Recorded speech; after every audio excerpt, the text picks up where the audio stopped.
kwaba khona ke ukukhuluma kwaso silo sekhuda siyala lokho sekutshintshile futhi ekukhulumene empeleni ngize ngeva ngisho nakubongilandi nayo yonke indzawo ukuthi ngiyona into leyasusa wonke lo msindo. Ngilacela mhlawumbe singakakhulumi nangayo mhlawumbe ungakayiphendule kuyiphendula sike silalele kancane nje sisilo mbabamba sathini so tongilalelisa nawe sikusi ingabe mbabamba nawuva vele yini kukhona la kulabakushoko lesikhathana benkosi lenhle ngilacela ukuthi bafana bakithi mshiyalo basifakele yona inkulumo yaso silo.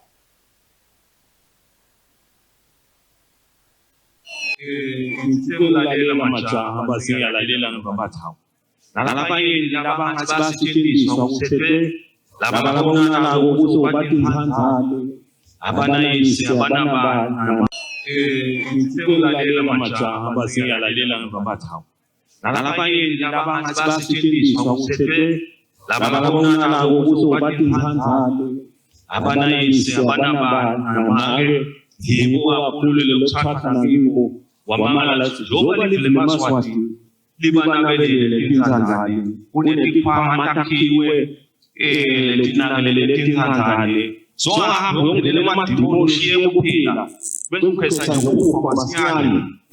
loyo moya leyo majaha ekhude venwe kusangathuleki ayisizo lefanele ukuthathe nabo laba labanjana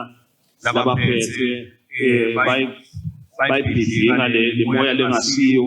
bafanele bate futhi nakudisike Mswati sithulile asasukele ukuthi sawusuka ngamandla amakhulu sambe siyokwenda kube ngasithi asilive nje kalibuni kepha kubadlali into yonke ibandla sipini ngisosile lesifanele sandla lapha evu ungathi into lemulasa ukuthi udimoni ngeke sesisekele futhi ngeke sikulalele umosi wona ube muhle kakhulu majaha njengoba nabo sesingenile eminyakeni omusha nani ngiyafisa nasebuyele emakhaya majaha nikhanze emakhaya onke atindile ahleli kahle wena ungahlabetha uthini ngenkulumo yesilo. Cha inkulumo yesilo yayiconzile angithi nje ngiphawule kancane ukuthi ngingakakhulumi ngayo ngimangale nje ukuthi kunebelungu lasebabhokise le narrative lethi konke lokwenteka kusuka enkulumeni yesilo angati ke ukuthi lomnye nje nangidala bengimbuka ku YouTube eNgilandi akakhona ukupronounce lamagama kepha inkosi nayikhuluma ngeSiswati so uvile yena ukuthi ithi so ubese kuyatibuta umuntu ukuthi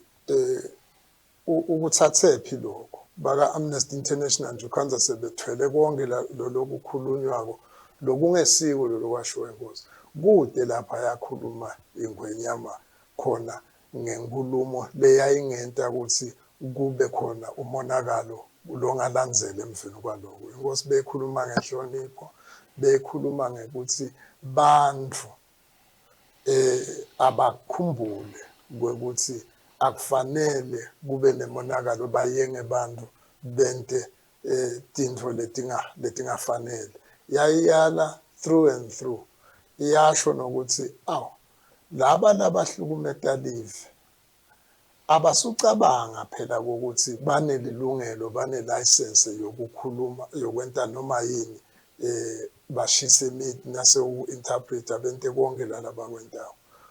nase emaphoyisa fokisa bathola babe sebakhala base sebasukelwe sebatarget kanti akukho lokho so beyiyala inkosi kude lapha yakhuluma inkulumo leyayitawususa luthu level inkosi phela as head of state ifanele kuyala njengalo yala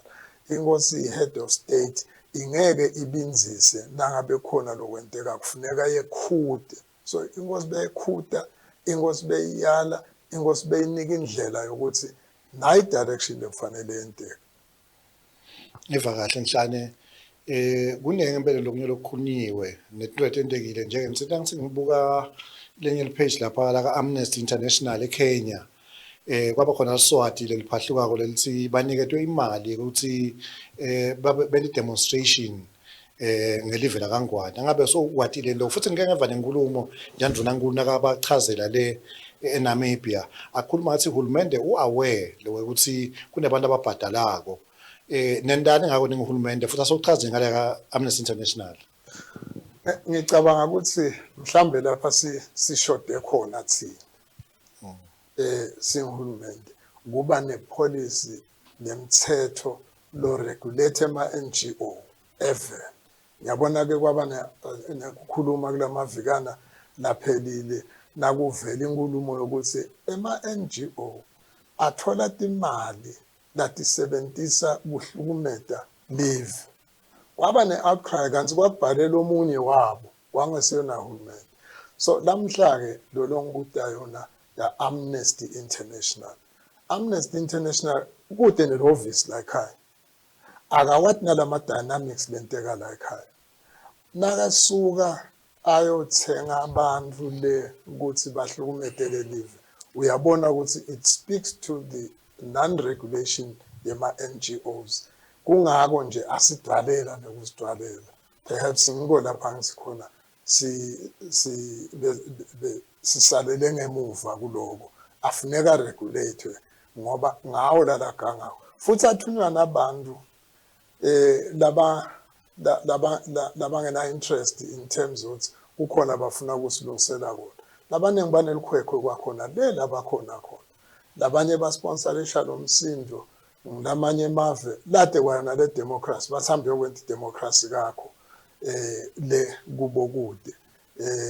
le democracy. So ngifuna ukuthi ema-NGOs